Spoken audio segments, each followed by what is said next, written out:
You earn decent money, maybe more than you ever have, and you still can't figure out where it all goes. That's not a discipline problem. That's not a willpower problem. There's one specific moment every pay period where your money slips away, and it happens before you ever decide to spend it. I'm going to show you exactly when that moment is and how to stop it. Roughly half of Americans live paycheck to paycheck, and most of them aren't broke. They're just bleeding money in a way they can't see. Here's what's happening.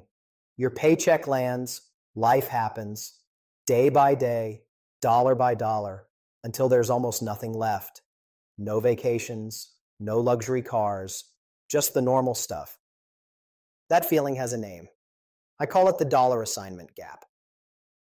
The window of time between when money arrives in your account and when you tell it where to go, that gap is where paycheck to paycheck living is born.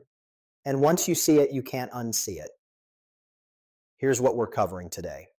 Why this is almost never an income problem. How the dollar assignment gap drains your account every pay period. Why willpower always loses to a broken system. And what to do about it, including a 6-step checklist you can start tonight.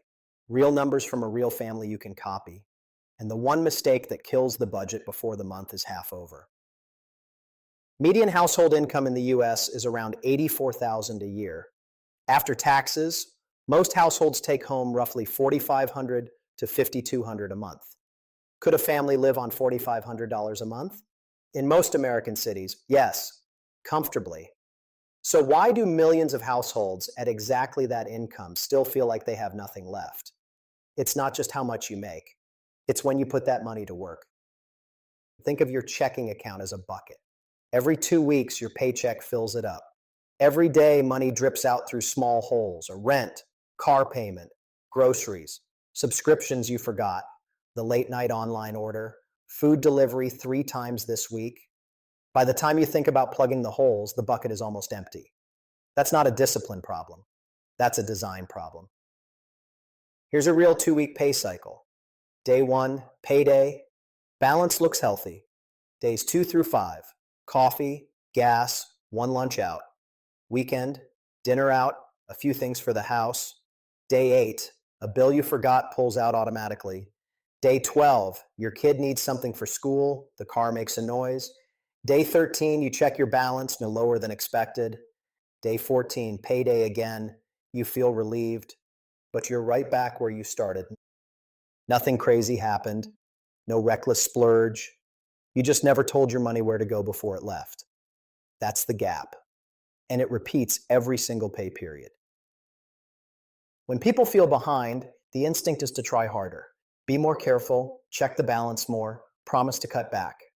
For a few days it works. Then a stressful week hits, an unexpected bill, a night when you're exhausted and can't think about money, and the careful attention falls apart. Not because you're weak, because willpower is not a system. Willpower depletes at exactly the moments you need it most. A system doesn't deplete. It runs whether you're in a good mood or running on empty. Think about a thermostat. You set the temperature, walk away, and the house stays comfortable, whether you're thinking about it or not. Your money needs that same design. So here's the shift. Stop asking, can I stop myself from spending this? Start asking, has this dollar already been assigned somewhere else? One question drains your energy. The other removes the decision entirely. That's zero-based budgeting, or what I prefer to call it, dollar assignment. Here's the rule. Take your monthly take-home income.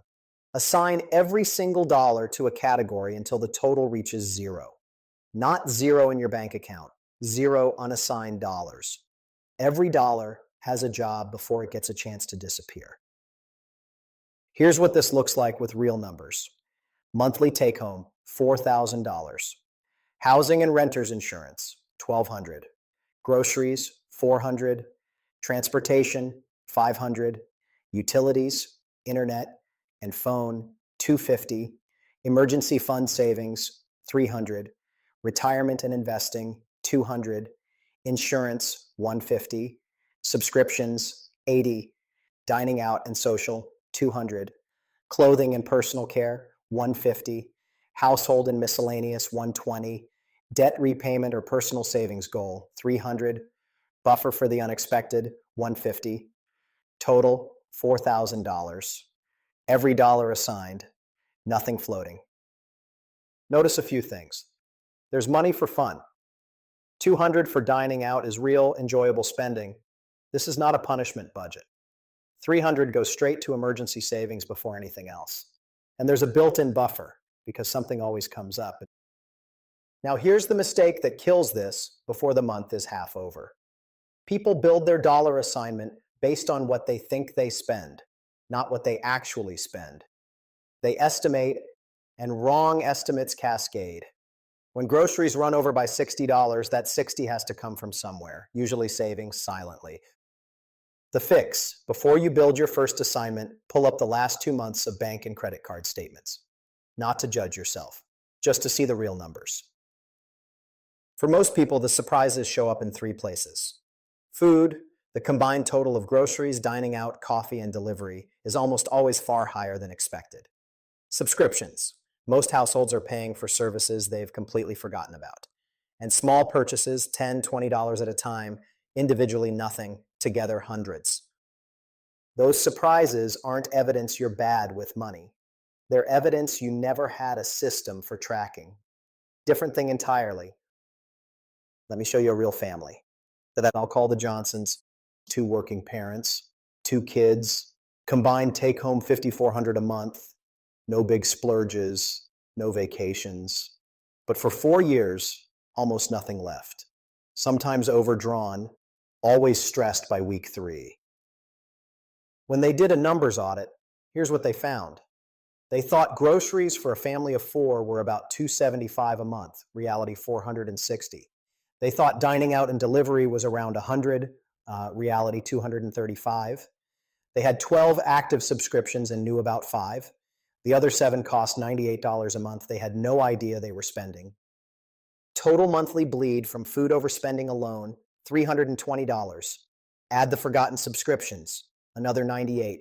Combined, over $400 a month they didn't know was leaving. Nearly $5,000 a year. Not because they were reckless, because they had no assignment system. Once they built one using their real numbers, they had $800 in an emergency fund within 60 days. First time ever. 3 months of retirement contributions within 90 days. Also a first. The money was there the whole time. It just didn't have a job. Now, the move that locks the whole system in. Automate your savings and investment transfers to move the day after payday, not at the end of the month. Not when you have extra the day after payday. When money sits in your checking account, your brain reads it as available to spend, even if it's assigned. When it moves the day after your paycheck lands, it's gone from view. You can't spend what you can't see. Research on retirement plans shows this clearly. In some plans, when employees had to actively opt in, participation sat as low as 37%. When enrollment was automatic and employees had to opt out, participation jumped to over 85%. Same people, same income. The only difference is whether saving is the default or the exception. Make saving the default. The amount you automate matters less than the act of automating. A $50 automatic transfer can change your trajectory, not because $50 changes your life, but because the habit makes saving feel normal. The habit is the foundation. The amount follows. That's where the weekly money reset comes in. Once a week, same day, same time, 15 minutes to review your budget. Sunday evening works well. Here's all you do. Review every category. What's been spent, what's left, no judgment, adjust if needed. Groceries went over, pull from the buffer, underspent somewhere, move it to savings, look ahead. Anything big coming this week, plan for it now. 15 minutes. Small weekly check-ins beat big monthly panic sessions every single time. Here's your full checklist. Step 1, pull the last 2 months of bank and credit card statements. Step 2, sort every transaction into categories and find your real numbers. Step 3, identify your monthly take-home income. Step 4, Assign every dollar to a category before the month begins. 0 unassigned. Step 5. Set up an automatic transfer to savings and investing for the day after payday. Set it, leave it. Step 6. Every Sunday, 15 minutes. Review, adjust, look ahead. 6 steps. No fancy app required. A notebook works. The tool matters far less than the habit. Here's the one thing I want you to take from today. You don't break the paycheck to paycheck cycle by earning more. You break it by assigning your dollars before they disappear. You're not behind because you failed. You're behind because no one taught you this. Nobody hands you a system when you get your first apartment. You learned what you were shown. Now you've seen something different. So here's your one action for today. Pull up the last 2 months of your bank statements. Set a timer for 30 minutes. Go through every transaction and total your real spending by category. That's step 1. And step 1 is where everything changes. If you found this helpful, please like the video and follow for more. See you in the next one.